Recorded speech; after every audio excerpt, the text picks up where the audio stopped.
തുടങ്ങുമ്പോഴുള്ള സ്നേഹം കൊണ്ട് മാത്രം ഒരു ബന്ധവും നിലനിൽക്കുകയില്ല. സ്നേഹം എല്ലായ്പ്പോഴും ഒരു തുടർച്ചയാണ്. എങ്ങനെ തുടങ്ങി എന്നതിനേക്കാൾ എങ്ങനെ തുടരുന്നു എന്നതാണ് ബന്ധങ്ങളുടെ ആഴവും വ്യാപ്തിയും പരപ്പുമൊക്കെ തീരുമാനിക്കുന്നത്. പരസ്പരം കാണാതിരുന്നാൽ ബന്ധങ്ങൾ ഉലയണമെന്നില്ല.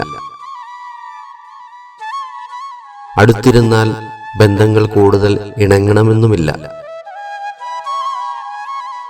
അടുത്തിടപഴകിയിട്ടും അടുത്തറിയാതെ പോകുന്നതാണ് പല ബന്ധങ്ങളെയും ശിഥിലമാക്കുന്നത്. കാണുമ്പോൾ മാത്രം സ്നേഹിക്കുകയും സന്തോഷിക്കുകയും ചെയ്യുന്ന മനസ്സുകളെയല്ല, കാണാതിരിക്കുമ്പോൾ വേവലാതിപ്പെടുകയും സങ്കടപ്പെടുകയും ചെയ്യുന്ന ഹൃദയങ്ങളെയാണ് വേണ്ടത്.